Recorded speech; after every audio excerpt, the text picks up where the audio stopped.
Napupuno na ang Philoil Flying V Center dito sa San Juan Arena para sa isa na namang umaatikabong aksyon dito sa Premier Volleyball League Open Conference. Ang match na matutunghayan niyo po ngayong hapon ay sa pagitan ng ating Lady Maroons at ng Water Defenders, at mamaya po pagkatapos ng matchup na to ay mapapanood niyo naman po ang bakbakan ng Lady Warriors at ng Power Smashers.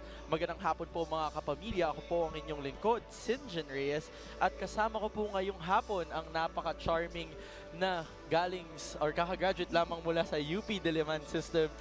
Ito ay syempre si Pia Geyser. Salamat, Sinjin.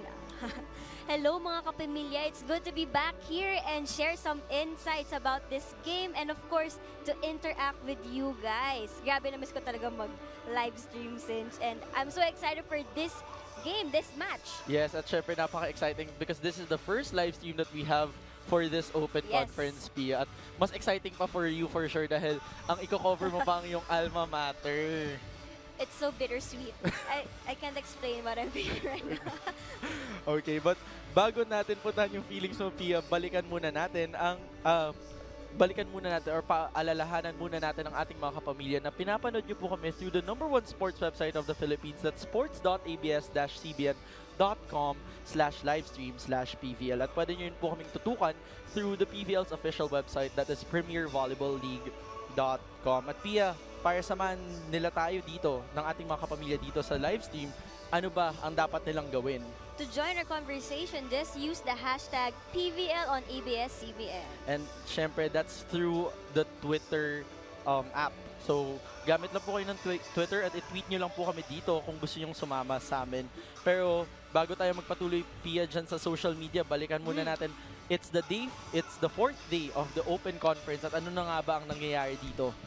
So, etong Lady Maroons na to, isa pa lang yung game na nagkakaroon silang isang game pa lamang. And kung kalaban nila is the defending champions, the Lady Warriors, and alam naman natin na bilog ang bola and anyone can win in any game. And yun nga, nanalo ng isang set itong Lady Maroons. So alam na, nakita natin na itong mga collegiate teams natin, hindi sila magpapatalo sa mga games. Yes, and on the other side naman, Pia, etong Water Defenders naman natin, nakakadalawang games na tong Water Defenders, di ba? At nung unang game, nakaharap nila yung Power Smashers. They won that in 5 sets. Yes, at etong second game naman, yung pinaka-recent sila, natalo sila naman ng Cool Smashers in 4 sets. At ano masasabi mo naman dun sa nangyari nun? They fell short kasi alam mo ba yung nangyari? Yes. Parang na-sprain si Gretchen Soltones. So parang nahirapan sila maghanap ng ibang kapalit for her. Siyempre, yung momentum din bila nag-iba for them. Kasi nakita man natin yung scores, sobrang dikit. Nagkaroon sila ng 2 deuces. Yes. Umabot ng 30 yung score ng 2 beses. At pag titingnan nyo naman natin tong lineup ng Water Defenders, speaking of wala silang mahanap na kapalit, they have one of the shortest lineup. And speaking about these two teams, napakagandang napag-usapan natin yan. Balikan natin ang standings natin. Kumusta na ba ang ating standings, Pia? Looking at the standings, here's a screen that the Water Defenders is still in the upper half here in the league with a standing of 1 win and 1 loss, wherein they lost nga sa Cool Smashers last Wednesday. And for the UP Lady Maroons, is part of the lower half of the standings, which is 1 loss. 1 loss. Pero syempre, napakaaga pang masabi kung sino nga bang umaangat at medyo nahuhuli dito sa ating competition dahil napakaaga pa. Day 4 pa lang ng Open Conference. Ayun nga, yung iba, isang game pa lang nalalaro nila. Yung iba, 2. So we can't say. Yes, and syempre, napakarami pa tayong dapat or mapag-uusapan dito sa ating conversation ngayong araw na to. Pero yan ay mga babalikan natin after the short break.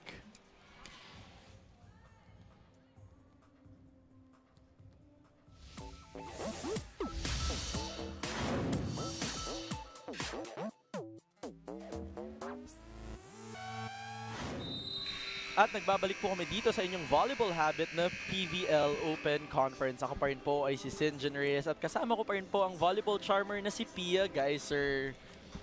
Yes, and Pia, I think it's time to talk about these two teams na maghaharap ngayong hapong nito. So we're gonna look at the Lady Maroons, and looking at their previous game, the Lady Maroons took the first set, yun nga, against the defending champions, which is the Lady Warriors.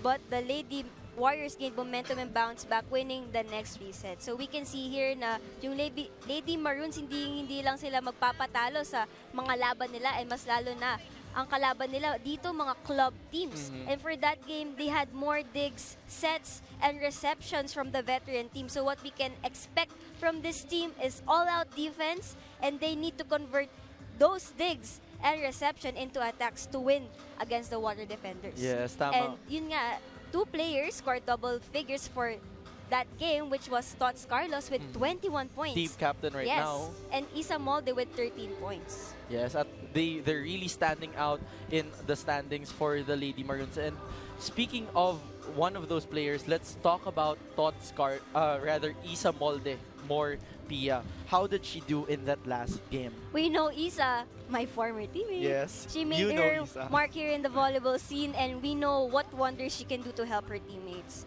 So the former UAAP Rookie of the Year scored 13 points, 11 from spikes and 2 from blocks. Also by her side, Tots Carlos with 21 points.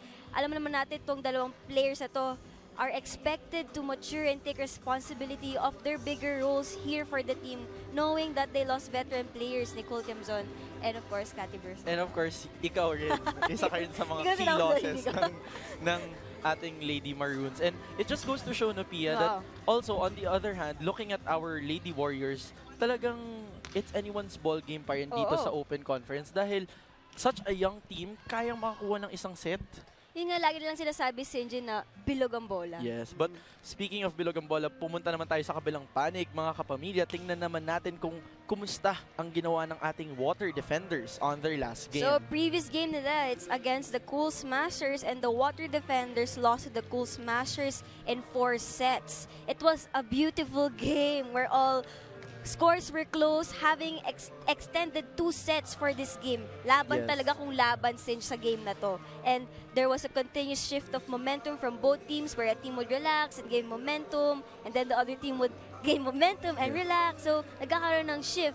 Also in this game, Gretchen, yun nga, sabi ko sa'yo earlier, had an ankle sprain but played through it in the last 2 sets of the match. So this team is a collegiate team with a good team selection. So what we can expect from them is yung palaban talaga sila, and their plays, yung 1-2 plays in Nabor, and yung experience na nakuha nila from last conference. Yes, at napakaganda nga nung pinakita nitong Water Defenders nung last game. So much momentous things that happened on that last game. That was the game where we got 37 points Yes, from Valdez. Eliza. And Nabor finally got to face her Idol, idol yes. in one game. Here in the club level, syempre. Yes. But one person that we should focus in was the performance of Risa Sato. And seemingly so, go-to girl siya ni Nabor. Oo, tatlong players nga yung nag-score ng double figures for this game. And syempre, nung una doon si Soltones. And next to Soltones is Arisa Sato.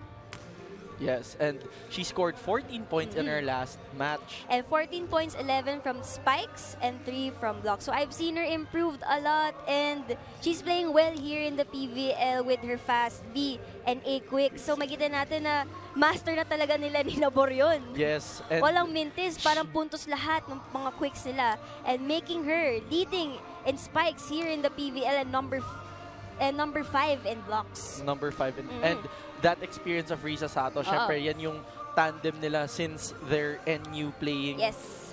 Days, well, not days dahil they will still be playing for the Lady Bulldogs. At yun ang mga yan ang isa sa kaabang-abang dito sa match na to, yung 1-2 play nila ni Sato. But so napaka-interesting talaga namang makikita natin. So 2 young teams, collegiate level, yan naman ang players nitong Water Defenders, lalaban sa buong UP Lady Maroon. So, yan ang isang sa mga abangan natin. Pero, ano nga ba ang kailangan, para sumama sila dito sa ating conversation, Pia, ano nga ba ang kailangan nilang i-tweet? Tweet at ABS-CBN Sports, and don't forget to use the hashtag PVL on ABS-CBN for your thoughts and comments on the match. At syempre mga kapamilya, meron din po kami mga exclusive photos at features na makikita sa aming official Instagram account. That's of course at ABS-CBN_sports. And to keep yourself up to date to everything about the PVL, don't forget to just check us out through the #1 sports website of the Philippines, that is sports.abs-cbn.com.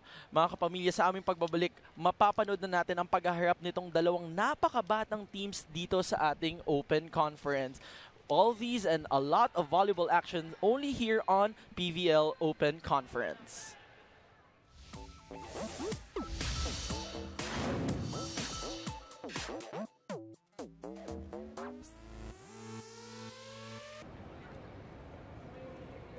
Presenting our officials for this match. First referee is Joy De Ingles, national referee. Second referee, Mr. Nestor Bell, international referee. Before we present our starters, we'd like to say thank you to our friends from ASICS, the official partner of the Premier Volleyball League. Mikasa for our game balls, Valley Pure for our drinking water, and Pocari Sweat, the official electrolyte drink of the PVL. And now, let us welcome our Lady Maroons from the University of the Philippines. Let's start off with their team captain, number 18, Diana May Carlos. At number 9, Jess Malamos. Wearing jersey number 10, Marialina Isabel Molden. Number 14, Aisha Lane Ganaba. Number 16, Rose Mary Kailing. Number 17, Maria Ariel Estraniero. Libero, number 19, Vina Alinas. Head coach, Mr. Jerry Yee. Presenting our purest water defenders from Valley Pure. Team captain was last conference's best setter, number 4, Jasmine Nabor. At number 5, last conference's second best outside spiker, Rachel Soltones. Number 9, Aiko Sweet Urdas. Number 11, last conference's first best middle blocker, Risa Sato. Number 12, Iris Oliveros. Number 15, Jeremy Malabang. Libero, number 6, Leslie Ann Pantone. Head coach, Mr. Roger Gorayev. This is match number 7, preliminary round. May the best team win.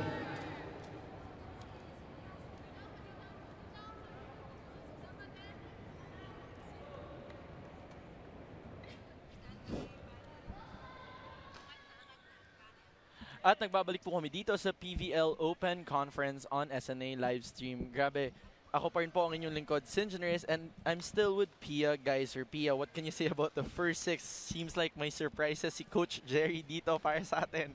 For the Lady Maroons, we have Estraniero, Moldek, Carlos, Ganaban, Kailing, and Ramos. And you can see there sa lineup na yan, na dalawa itong setters dito. Yes. And mukhang si Estraniero ay magiging spiker for today. Yes, and on the other side sa ating water defenders, it seems like we have the usual 6 with Gretchen Saltones back in playing condition.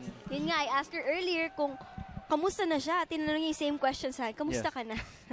Nagbalikan lamang kayo ng tanong doon. And sabi niya, okay na daw siya for today. And mukhang wala naman naging injury na nangyari. Yes. Sinjin. And going back to our match, Pia, ang unang puntos ay nakuha ng ating water defenders after that first ball goes out. Pero mukhang bumawi agad ang ating Lady Maroons.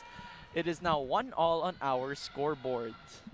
I think this is the first time na makikita ng ating mga live streamers and ating mga kamilya and the volleyball community na papalo itong si Ariel Estraniero. Actually, nakausap ko nga itong si Tots Carlos, who's acting in as the team captain for the Lady Maroons nung within this week, like 2 days ago. Tinanong ko siya, sino bang first 6 nyo talaga? Kasi parang hindi ko maintindihan kung sino ba talagang first 6 na ginagamit ni Coach Jerry. At sabi niya, wala daw talagang kasiguruhan kung sino ang first 6 hanggang pagdating sa game.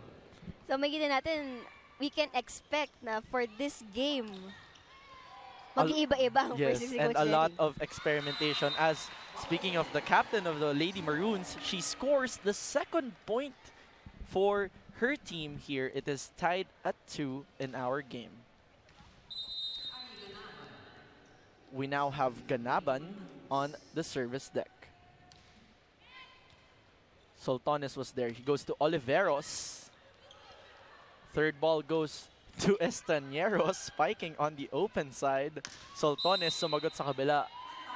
A net touch is called against the Lady Maroons. It is 3-2 in favor of the Water Defenders.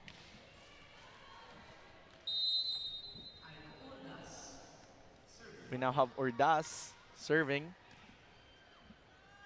Inangat para kay Carlos mula sa gitna. Corner pocket.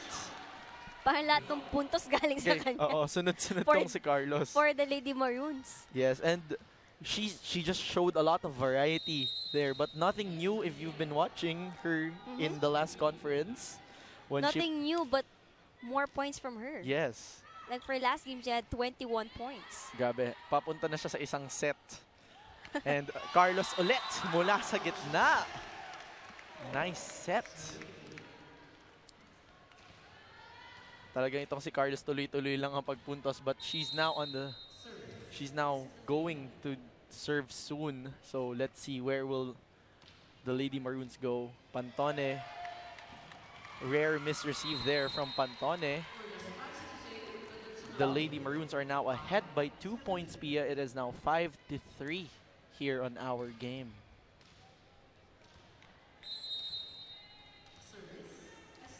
We still have Estañero, who was playing as a spiker. Oh, went straight to the net. It is now 5-4, and our Water Defenders have the serve with Sultanes now serving. Floater from Sultanes. Inangat para kay Carlos mula sa 4. I think 99% of the points coming from the Lady Maroons from Carlos. Yes, so far. At etong si Carlos pumapalo from sa bawat pwesto. Open side kanina, gitna kanina, ngayon sa opposite naman. Yun nga, yung sinasabi ko nga sa kanilang lahat na syempre dahil alam natin na siya na yung bagong captain Yes. ng team na to. So kailangan ginagampanan niya yung bigger role and responsibility niya as a new captain. And she's truly showing a lot of maturity here in our open conference. Maaga pa lang, puntos na ng puntos tong si Carlos. Pero the last point was gained by the Water Defenders of a touch ball. We now have Kailing with that drop shot. So mukhang official na nga, hindi magsiset si Oo. Estañero today. And for the first time, we've seen her as a libero in the UAAP before, as a setter. But for the first time, spiker naman siya ngayon. A lot of surprises dito sa open conference.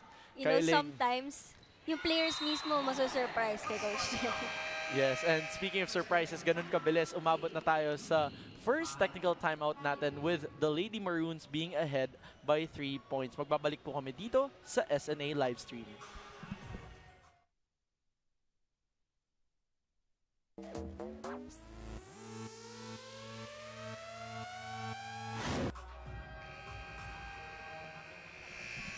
At nagbabalik po kami rito sa PVL on SNA Livestream. Ako pa rin po ay si Sinjan Reyes at kasama ko pa rin po ang napaka-charming from the UP Diliman system herself, Pia Geiser. Former. Hindi, kaya nga from, galing ka lang doon. But I think we have some tweets over here, Pia. Would you like to do the honors? Go Captain, love you. At Tater_thoughts. So I think that's That's a for, cheer. I think that's for thoughts, Yeah. yes. So chini-cheer ni Celine Bautista ang ating Lady Maroons. At we have another tweet here from VN Scribbles 98. Laban Lady Maroons. Looking forward for a win for this young but strong team. Go UP. #PVL on ABS-CBN. Nako, mukhang napakaaga, marami nang sumusuporta dito sa napakabatang Lady Maroons, Pia. And one last tweet, Pia. From Wow Standy, game day today, Bally Pure, bounce back tayo. Ngayon naman for the Bally Pure. For the Water Defenders, Yes. rather. So both teams mukhang maaga ang panonood ng mga fans natin sa live stream from both sides of the court. But going back to our game, medyo lumit ng lamang ng ating Lady Maroons as the score now is 9-7 and yung favor ay nasa alma mater pa rin itong si Pia Geyser na Lady Maroons. Para po dun sa mga nakalimot, ito pong si Pia ay dati pong manlalaro ng Lady Maroons. Ang bilis naman nila makalimot. Sabi mo kasi former, so Sabagay. baka nalimutan nila. And your former team is now up by 3 points, Pia. Grabe. Galing talaga ng mga iska. Let's see, kasi they're kind of rebuilding right now. Yes, a lot of key players na nawala. Yes. But someone who's standing strong for them ay itong si Isa Molde who just scored off that back quick. Masasabi mo nating back quick yan, Pia? Maybe close to back. Quick. Parang medyo iba ang tempo ngayon itong Lady Maroons natin. And Isa Molde with the new position right now. Yeah, she's playing utility, yes. opposite hitter dito ngayon. So, pinapasok ba ni Coach Jerry yung mga mas bata niyang players ngayon, Pia? Wala na ayan sila na yung pinakamatanda, yung mga bata nun eh. So sila na yan. I've seen them since first year at feeling ko pa rin bata pa din sila. So, So pag tinanong mo, yung mga bata, sila. Bata pa din sila. But syempre, Pia, tumatanda naman tayong lahat. Ikaw nga, natapos na yung UAAP career mo. But, itong ating water defenders, dahan-dahang humahabol dito. It is now 11-8 and the favor is still with our Lady Maroons. We now have FEU Lady Stags, Lady Tamaraws rather, standout. Jerry Malabanan now serving. What's nice about this game, Sin, is that Yes. both nga silang collegiate teams. Pero itong water defenders, team selection sila, no? Mga galing na players sa From different Yes. They're both in the collegiate level, pero itong water defenders, they're a club team Yes. that selected their players. That's what Pia meant there. Yes, that's what I meant, guys. So going back to our matches is now 11-9 and we have Malabanan for the service again. Molde from the opposite side. Seems like okay lang sa kanya, may change of positions. At medyo parang humihiyang na siya dun sa Oo. opposite, no, Pia? Well, sometimes we do that. It's a common thing that we see in UP. Yeah, sometimes yung openers namin spikes sa opposite, side. But If we see na we gain points from opposite side. pero ano masasabi mo dito sa balasa na ginawa ni Coach Jerry? Are you surprised or used to it? Kind of used to it, pero for the viewers there, syempre masu-surprise sila na how did they do it, how we adjusted those. And minsan yung players nalilito na rin sila, pero wala silang magagawa. Yun yung gusto na role ng coach nila. Yes. And it's really about the direction where the coach is bringing you. At syempre may plano rin naman yung mga coaches natin dito as Ordas puts that ball right on the line. Dalawa na lang po ang lamang ng Lady Maroons dito. And we now have Aiko Ordas on the service deck.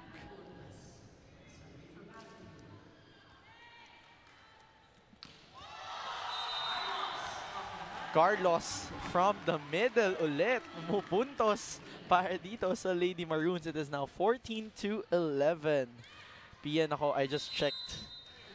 Labanan din pala to ng dalawang rookie of the years of their own time, syempre. Aiko Ordas. Yes, Aiko Ordas. Nung time ko, siya yung Rookie of the Year. Season 75. And on the opposite side, we have Isa Molde showing her prowess here. Of course, not as a rookie anymore. Dahil, ano na yan eh. Third year. At pangalan na yan na narinig natin sa mga fans ng mga UP Lady Maroons. Good touch there from Pantone. Carlos ulit. Soltones was there. Oliveros inangat para kay Malabanan. Soft touch. Kailing inangat para sa likod kay Estaniero. Nabor goes to Soltones with a soft touch there, but Carlos sumagot doon. And a touch on the net ends that point, which gives a 3-point lead to our Lady Maroons. It is now 15-12 sa ating scoreboard. Mukhang napapadalas sa dalawang teams na to ang net touch. Yes, pangalawa na yun. Oo. Pangalawa na yung net touch na yun. At syempre, napaka-stick na nga ng net touch natin ngayon, Pia, di ba? Yes, kasi nung time namin, you can touch the net sa baba. Net, like below the white line. Yes, but babalikan natin yung sinasabi mo, Pia. But we are now on our second technical timeout with the Lady Maroons having a 4-point lead. Magbabalik po kami dito sa SNA livestream.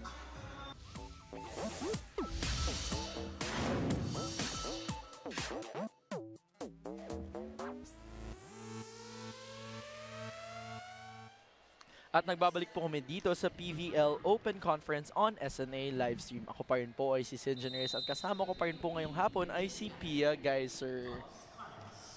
And going back to our match, the Lady Maroons had the last service, but let's go to some tweets here, Pia. Go ahead. From Billy Boy Kunanan, Bawi Balipure, good luck Malabanan Soltones, and to legendary Gata Pantone. Grabe, legendary naman talaga totoo yan. Naman. Siyempre, sabi nga nila after nung finals last conference, bago pa nagkaroon ng Don Macandili, Denden Lazaro, mayroon ng Gata Pantone. And going to another tweet, Pia, we have a tweet from Grant Stage. Ayel Estanero showing versatility from libero to setter to spiker. Totoo nga naman. Oo, and yun naman, masabi mo magaling talaga isang manlalaro kung kaya niya mag-adjust sa lahat ng posisyon. Pero very rare yung mga ganyan ka-versatile. Oo, kasi syempre specialized positions yung dalawang ginampanan niyang roles. Yes, ang mga kilala lang natin ganyang kagaling ay si Sino? the legend also, Wendy Ansemana. Yes. Kaya. And we have a tweet here, Singe. For you! From Babet de Luna. Hey, Singeneers, I'm watching. Shout out naman dyan. Hello. Kilala ko to. Kalaro ko to ng volleyball minsan. Hello sa'yo, Hey, Kuya Babit. Babit! We hope you're enjoying the live stream over here on SNA. As Sato finishes that yun yung rally. sinasabi kong ine-expect ko lagi from Sato, yung mga big, quick plays niya. Yes, at grabe yung ginawa ni Nabor doon na set. Napaka-fluid talaga nitong si Nabor. Siyempre, idol nga talaga niya si Gia Morado. But both of them has their own strengths as a setter. That's very true. And syempre yung si Gia, napaka-seasoned niya na dyan sa position na yan. But bumalik naman tayo sa ating scoreboard. Pia, nako, 3 pa rin ang lamang ng ating Lady Maroons. It is now 18-15 in the favor of your alma mater. And we now have number 16, Kailing, the setter right now. For this game. For this game. Or baka naman for this set lang to, Pia. So, Oo, pwede rin. Di natin alam. so we have the setter who served as Malabanan. Hits that ball straight to the net. What was off in that last play, Pia, from Malabanan? I think the set was it wasn't for her. It wasn't kulang pa ng taas. height? Yes, kulang pa ng height for her. So that's one adjustment that you learn through practices, I guess? Yes. Tsaka syempre yung setters, they have to know kung ano talaga yung gustong sets ng mga spikers, di ba, Singe? And yun nga, napapansin ko sa water defenders, parang wala silang masyadong energy to play. Baka masyado pang maaga. Parang chill pa rin sila. Well, of course, coming from their own moniker, the water defenders, very cool yung mga yan. But we have another tweet here from ComTrider22. Who's the new libero of UP? UP fights. So cheering for the UP Lady Maroons over here. Pero napakagandang question yan, Pia. Sino nga ba? Who's the new libero? Who's the new libero? Yeah. Aside from Vina Alinas, my former co-libero, it's Remelin Altomea. She's from King's Montessori School. Okay, so medyo nagpapakita po ng mga bagong players ang ating Lady Maroons dito. But kung nakalimutan niyo po, si Vina Alinas, siya po ay huling naglaro noong season 78 ng UAAP. But she was a spiker back then. She was a She was a spiker before. She was a spiker. She also became a libero, then returned spiker. And then now she's coming back to play. She had a 1-year hiatus and now bumabalik po siya as a libero. But alternating with her is yun yung binanggit ni Pia Geyser na si Altomea Remelin. So these are rookies, if I'm not mistaken, Pia. Yes, rookies.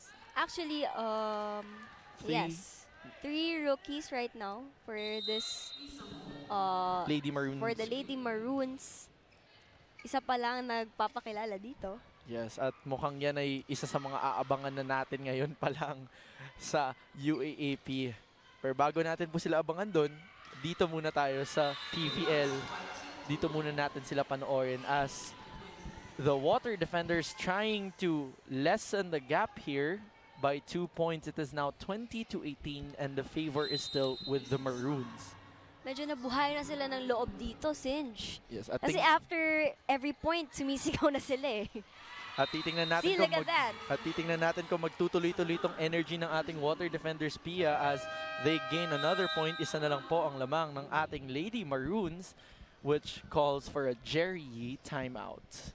Jerry timeout. Yes. Oh, wow. Because I'm about to ask you, what does Coach Jerry Yee say during timeouts like this? Kung siya yung nagta-time out, well, simple instructions. Kung what plays can we do, what are we supposed to do, or ano yung dapat positioning namin in certain types of attacks ng kalaban. So, may mga adjustments na binibigay itong si Coach Jerry during the timeout. At Minsan sasabihin niya sa open spiker na pumunta sa opposite, ganun.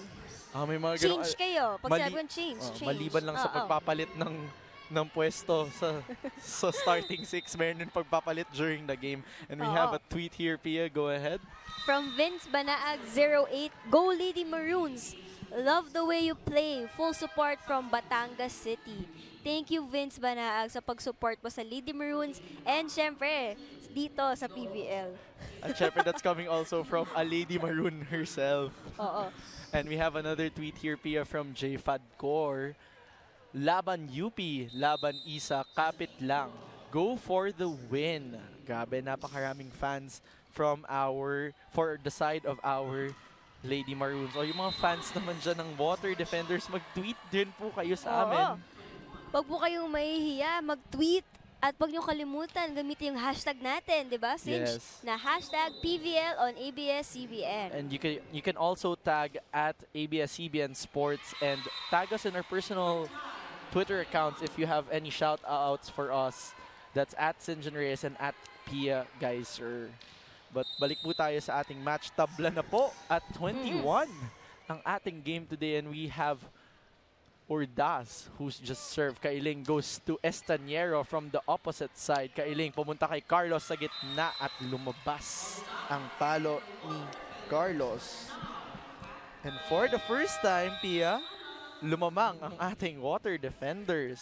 Yan, nagpapakita na sila ng kanilang maturity and yun nga na mas experienced team sila kaysa dito sa Lady Maroons. Yes, at experience naman talaga tong ating Water Defenders because kung naaalala pa po ng iba nating mga kapamilya. Favorite part mo yun, naaalala nyo pa ba? Baka, kasi kaya nga dito sa ABS-CBN, meron tayong maalaala mo kaya.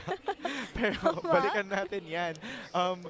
Sila po ang first runner-up noong ating reinforced conference, itong ating Water Defenders. At syempre, the core of that is still here. And we have a tweet here, Pia.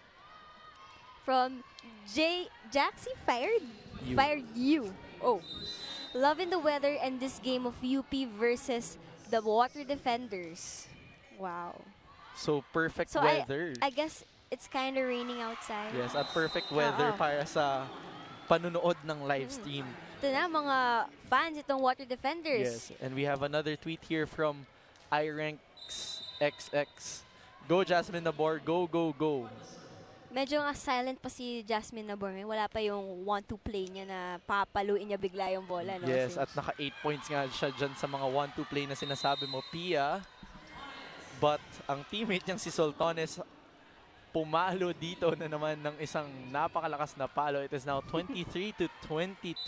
Parang wala talaga nangyari sa kanya, Sinj. Oo naman, syempre, may mga players kasi, Pia, ng injury, parang part na talaga. Oo, actually, parang yun nga, like what happened to her, nagka-injury siya, ankle sprain, no big deal, it's just an ankle sprain. Yes. But, you know, like going to other teams, like for the Perla Spikers, itong si Sasa de Vendedera, first yes. time magka-ankle sprain naman. So, Yeah, I asked her, it's the first time she had an ankle sprain ever, after 18 years. Yes. Wow! So, iba-iba po yan per players, yung pag-handle nila ng mga injury na ganyan. Pero syempre yung injury mo, iba yun. Iba yun. Pero 8 months yun. pero bumalik tayo sa ating match, Pia. Lamang na Wow. ang kaninang humahabol na Water Defenders. It is now 24-23. Is it gonna be an extended set? No. No. They just ended it after that serve from Macy Mendiola. And the first set goes to our Water Defenders. A slow start for them though. Yes. At Yes. magbabalik tayo dito sa SNA Livestream for the second set only here on the SNA Livestream.